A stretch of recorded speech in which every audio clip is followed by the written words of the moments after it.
Assalamualaikum warahmatullahi wabarakatuh. Di video ini, kami akan menjelaskan materi dari kelompok kami yang berjudul Memahami Etika Bisnis dan Tanggung Jawab Sosial. Nama-nama dari kelompok 2, pertama Ilham Rahmat Hidayatullah, 2 Gisela Cantika Neiza, 3 Ani Marisa, 4 Fernando Santos, 5 Cynthia Saputri Ningrum, 6 Faris Rahmawan, 7 Laili Diva Sarfasti. Etika di tempat kerja. Etika atau etik adalah keyakinan tentang tindakan yang benar dan salah atau tindakan yang baik dan buruk. Sedangkan perilaku tidak etis atau unethical behavior merupakan perilaku yang menurut keyakinan individu dan norma-norma sosial dianggap salah atau buruk. Etika bisnis adalah istilah yang biasanya berkaitan dengan perilaku etis atau tidak etis yang diberlakukan oleh karyawan atau manajer dalam konteks pekerjaan mereka. Etika individu. Karena didasarkan pada konsep sosial dan keyakinan individu, etika bisa saling berbeda bentuk antar individu, antar situasi, dan antar budaya. Standar sosial cukup luas untuk memuat berbagai keyakinan. Tanpa melanggar standar umum, individu dapat mengembangkan kode etik pribadi yang mencerminkan beragam sikap dan keyakinan. Ambiguitas hukum dan dunia nyata. Masyarakat umumnya memberlakukan undang-undang formal yang mencerminkan standar etis atau norma sosial yang berlaku. Sebagai contoh, karena sebagian besar orang menganggap pencurian adalah perilaku yang tidak etis, kita memiliki undang-undang terhadap tindakan tersebut dan memberikan sanksi bagi pencuri. Kita berupaya membuat undang-undang yang tidak bersifat ambigu, tetapi penafsiran dan penerapannya dapat menyebabkan ambiguitas. Aturan dan nilai individu.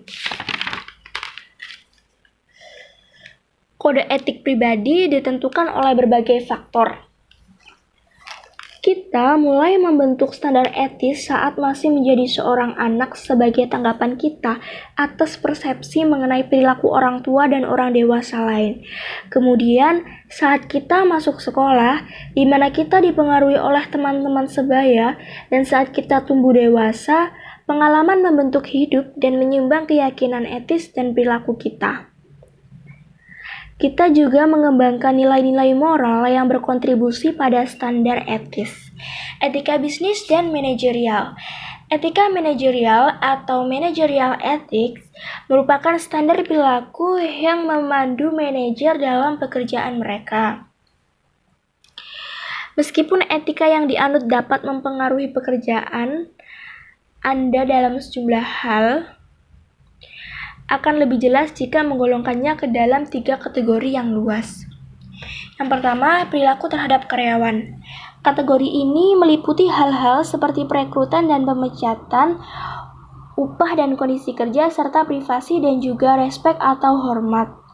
Pedoman etis dan hukum menyiratkan bahwa keputusan perekrutan dan pemecatan harus didasarkan hanya pada kemampuan karyawan dalam melakukan pekerjaan. Perilaku terhadap organisasi.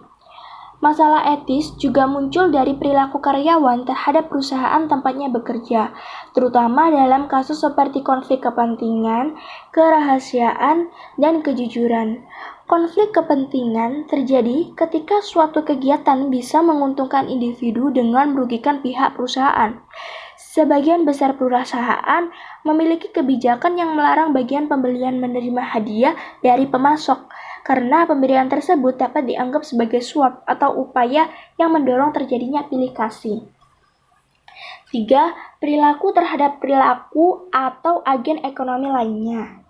Etika juga berperan dalam hubungan antara perusahaan dan karyawannya dengan apa yang disebut sebagai agen kepentingan primer atau primary agent of interest. Terdiri dari konsumen, pesaing, pemegang saham, pemasok, distributor, dan serikat kerja. Dalam menghadapi agen-agen ini, terdapat ruang bagi munculnya ambiguitas etis dalam hampir setiap aktivitas iklan, laporan keuangan, pemesanan dan pembelian, tawar-menawar dan negosiasi, serta hubungan bisnis lain. Penipuan investasi ala Bernard Madoff menghabiskan tabungan pensiun ratusan kliennya. Ia menggiring mereka untuk meyakini bahwa dana yang disimpan aman dan mereka akan memperoleh pengembalian besar, padahal dana tersebut disembunyikan dan digunakan untuk membiayai kehidupannya yang serba mewah. Ia menggunakan dana dari klien untuk membayar pengembalian kepada klien lama. Tindakan Madoff ini mencerminkan ketidakpedulian pada investornya.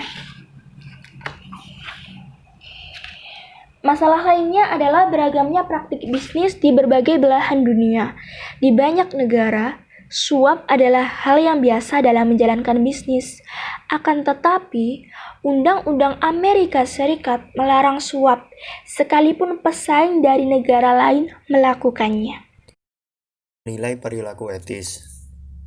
Berikut cara untuk menilai perilaku etis terhadap situasi yang timbul selama kegiatan bisnis.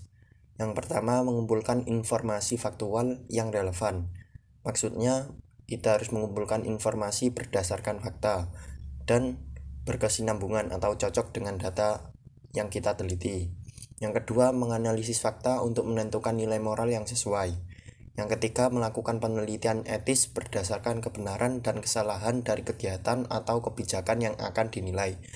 Maksudnya, kita melakukan penelitian apa adanya, baik itu berisi kebenaran atau kesalahan. Praktik perusahaan dan etika bisnis.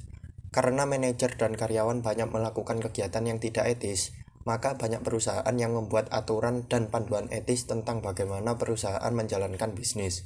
Namun ada tiga cara umum yang dilakukan oleh perusahaan, yaitu yang pertama, memperlihatkan dukungan pihak manajer terhadap standar perilaku yang etis. Maksudnya, pihak manajer perusahaan harus mendukung terhadap aturan atau standar perilaku etis yang diberlakukan. Yang kedua, membuat aturan tertulis. Aturan tertulis ialah peraturan yang dibuat secara tertulis oleh perusahaan yang memuat syarat-syarat kerja serta tata tertib kerja mengikuti ketentuan yang berlaku. Yang ketiga, memperlakukan program etika. Ketiga, menerapkan kode etik tertulis. Sekarang banyak perusahaan yang membuat kode etik tertulis, tetapi para manajer harus menggerakkan kode etik ini agar berhasil.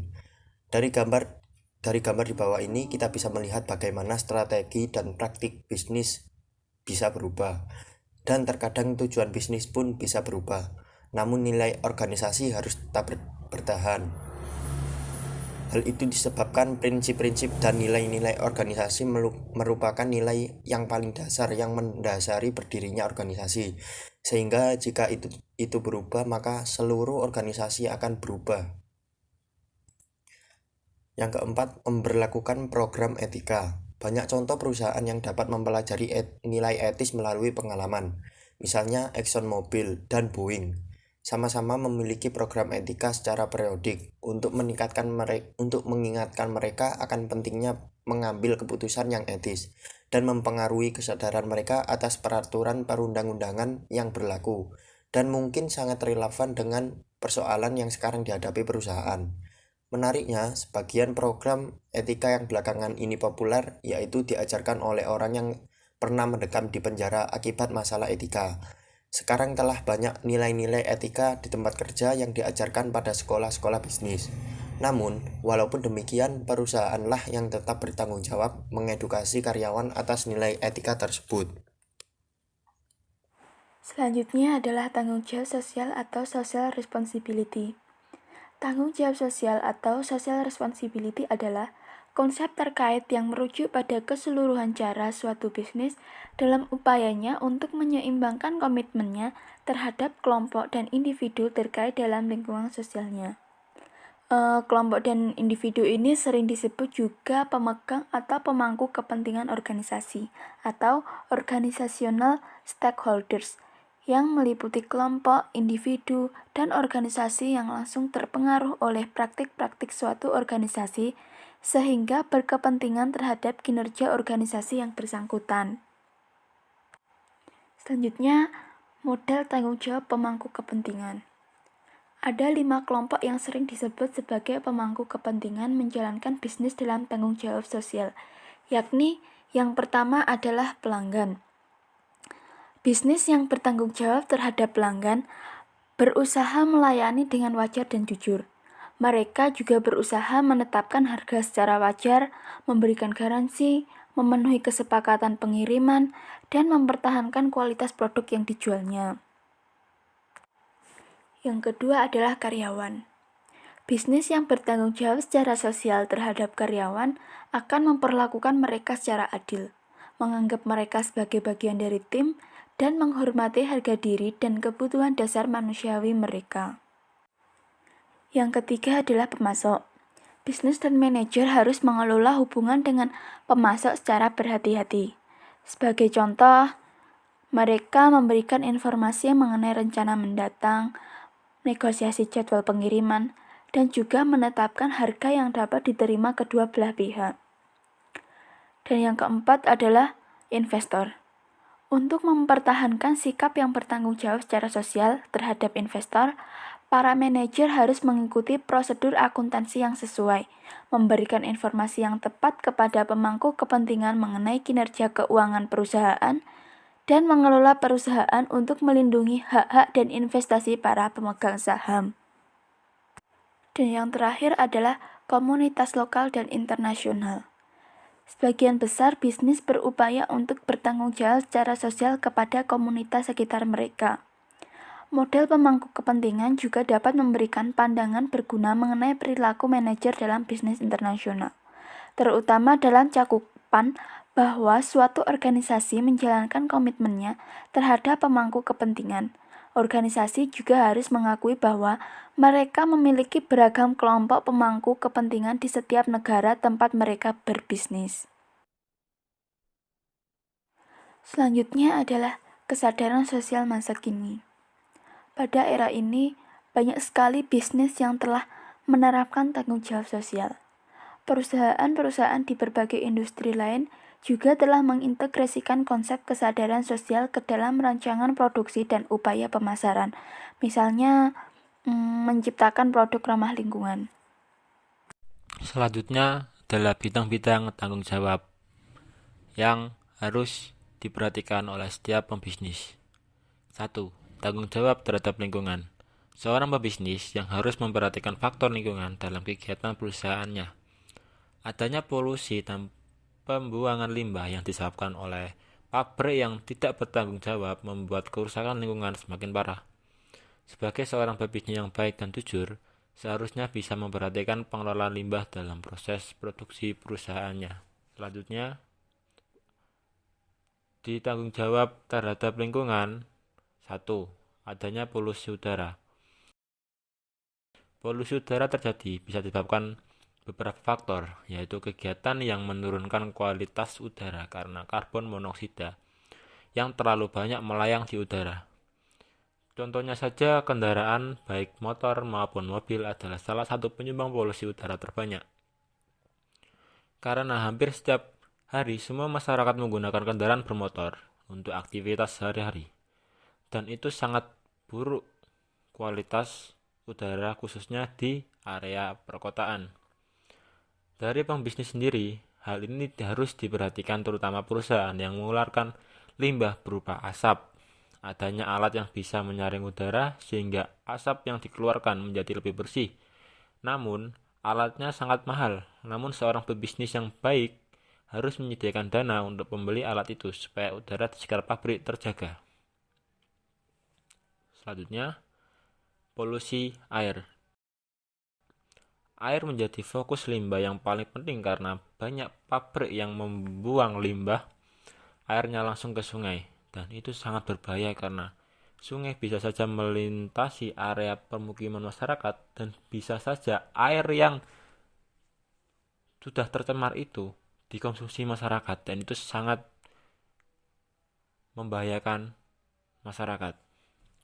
Berkat undang-undang baru dan meningkatkan kepedulian, kualitas air di daerah Amerika semakin membaik. Undang-undang di New York dan Florida melarang pembuatan fosfat, yaitu bahan deterjen.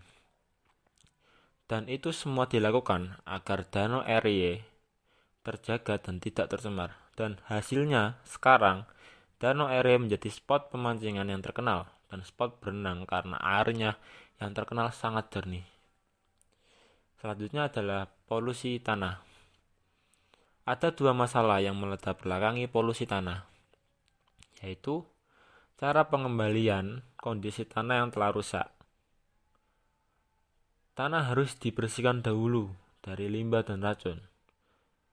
Selain itu, masalah selanjutnya adalah bagaimana menjaga tanah tersebut agar tetap subur di masa yang akan datang dengan melakukan pengawasan yang ketat tentang pembuangan limbah dari pabrik-pabrik sekitar yang ada yang membuang limbah tanah dan mengesahkan undang-undang tentang lingkungan.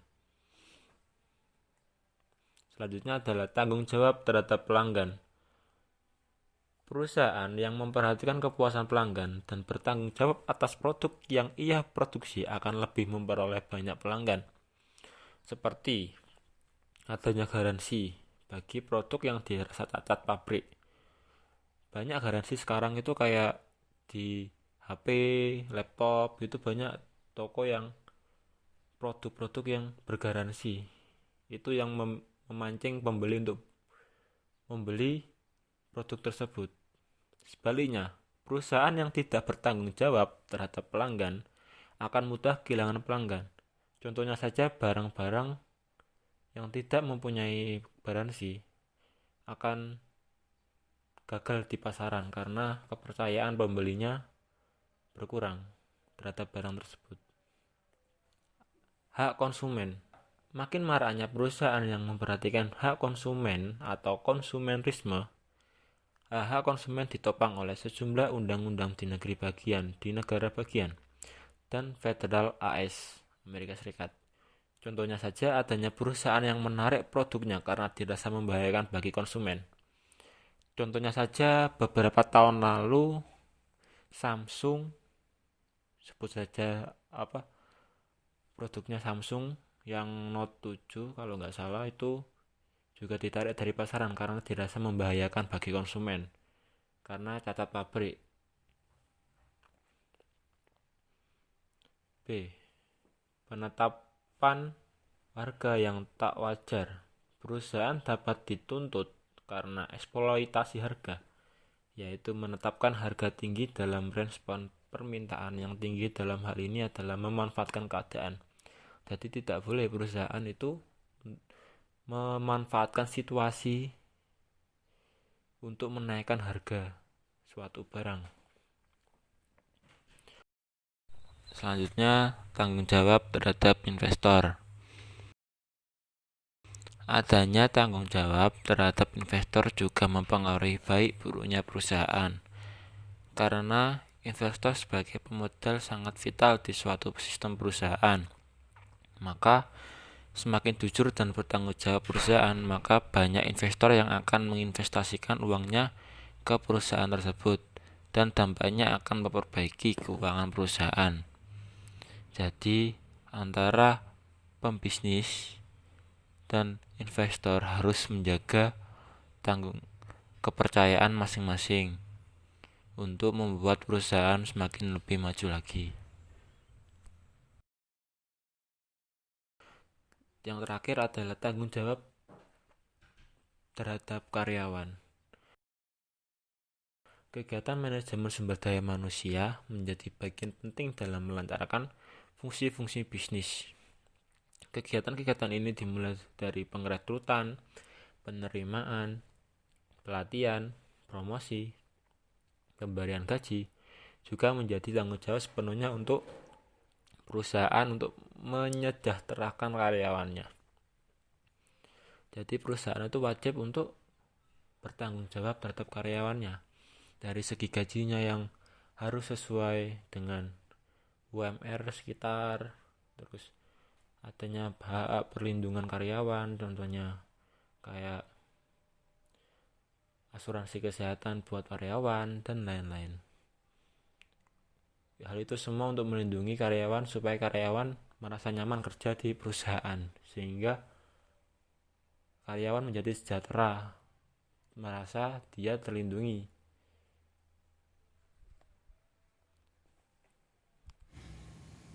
Mengimplementasikan program tanggung jawab sosial. Ada banyak sekali perbedaan pendapat mengenai tanggung jawab sosial sebagai tujuan bisnis. Meskipun ada yang menentang kegiatan bisnis mengancam laba, yang lain pun juga berpendapat bahwa tanggung jawab sosial harus dikedepankan.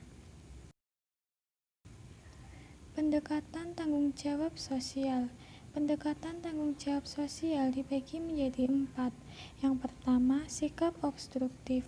Sikap obstruktif adalah pendekatan terhadap tanggung jawab sosial yang melibatkan tindakan seminimal mungkin dan bisa melibatkan usaha-usaha menolak atau menutupi pelanggaran yang dilakukan.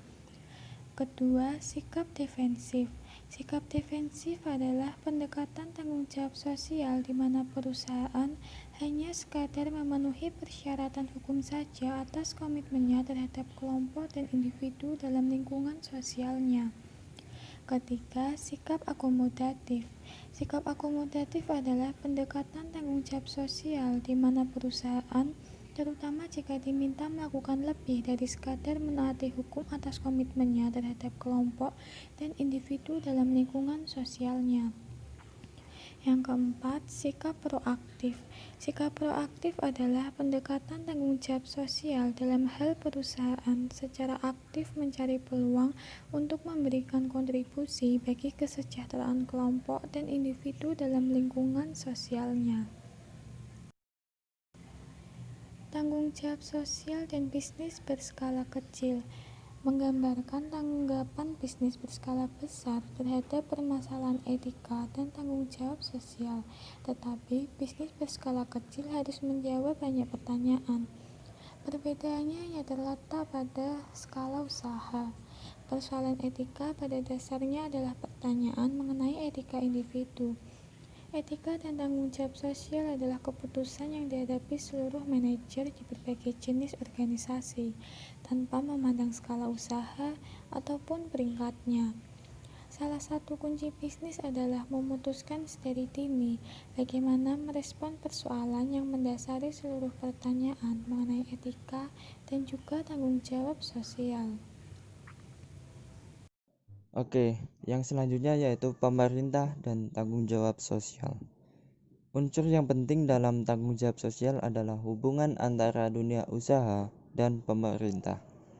Nah, di sini peran pemerintah dalam tanggung jawab sosial saling berkaitan antara pemerintah dengan bisnis, yaitu pemerintah sebagai regulator yang dimana mengatur kepentingan bisnis agar tidak merusak kepentingan sosial. Dan yang sebaliknya, dunia bisnis dapat mempengaruhi pemerintah dengan cara mengoffset atau mengembalikan restriksi dari pemerintah. Restriksi sendiri adalah pembatasan dalam lapangan produksi seperti impor, pemberian kredit, dan sebagainya. Nah, yang selanjutnya yaitu bagaimana pemerintah mempengaruhi organisasi. Terdapat dua cara, yaitu 1. Regulasi langsung dan 2. Regulasi tidak langsung. Yang pertama yaitu regulasi langsung. Pemerintah seringkali mempengaruhi organisasi secara langsung melalui regulasi, yaitu penciptaan hukum dan aturan yang memuat apa saja yang bisa dan tidak bisa dilakukan oleh pemerintah. Regulasi ini biasanya berkembang dari aturan mengenai bagaimana seharusnya dunia usaha berperilaku. Dan yang kedua yaitu regulasi tidak langsung. Bentuk regulasi bersifat tidak langsung. Sebagai contoh, pemerintah dapat mengetahui besar kecil pajak yang diberikan oleh suatu organisasi kepada pemerintah. Nah, menurut pemahaman saya, regulasi tidak langsung ini pemerintah menyediakan fasilitas kepada organisasi. Nah, organisasi ini yang nantinya menggunakannya harus membayar sebagai pajak, entah fasilitasnya seperti tanah atau fasilitas lainnya. Nah, yang selanjutnya yaitu bagaimana organisasi mempengaruhi pemerintah. Di sini terdapat 4 cara, yaitu 1. Kontak pribadi, 2. Melobi, yang ketiga yaitu komite aksi politik, yang keempat yaitu bantuan. Oke, yang pertama yaitu kontak pribadi. Karena banyak pejabat eksekutif, perusahaan, dan tokoh politik berada dalam lingkungan sosial yang sama, kontak pribadi dan jejaring memberikan suatu pengaruh tertentu. Pejabat eksekutif bisnis ini dapat mengontak langsung seseorang politikus dan menciptakan pandangannya mengenai undang-undang yang akan dibahas. Nah, yang kedua yaitu melobi. Melobi, maksud dari melobi yaitu pertemuan di suatu tempat tertentu, individu ataupun kelompok untuk mewakili usulan atau pendapat suatu organisasi di hadapan entitas politik. Ini merupakan cara yang paling efektif untuk mempengaruhi pemerintah. Dan yang ketiga yaitu komite aksi politik. Nah, di sini saya akan menjelaskan dulu apa sih komite aksi politik. Komite aksi politik adalah organisasi khusus yang dibentuk untuk menghimpun dana dan kemudian membagikannya kepada kandidat politikus. Perusahaan secara hukum tidak bisa memberikan donasi di saat kampanye politik, sehingga mereka mempengaruhi pemerintah melalui komite aksi politik untuk mendapatkan dana tersebut. Dan yang keempat yaitu dengan cara bantuan. Maksudnya, organisasi terkadang mengandalkan bantuan dan taktik pengaruh lain untuk memperoleh dukungan.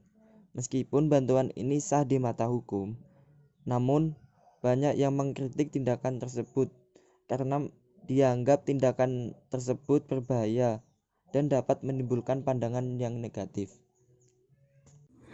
Nah, untuk materi selanjutnya yaitu ada mengelola tanggung jawab sosial. Tanggung jawab sosial ini merupakan salah satu hal penting yang harus dilakukan oleh para pelaku di dalam tempat kerja. Hal ini dilakukan untuk menghindari adanya pelanggaran hukum atau kode etik di tempat kerja. Tanggung jawab sosial ini dapat dicapai dengan menerapkan atau melakukan dimensi-dimensi organisasi. Nah, di dalam organisasi ada 2 dimensi, yaitu dimensi formal dan dimensi informal.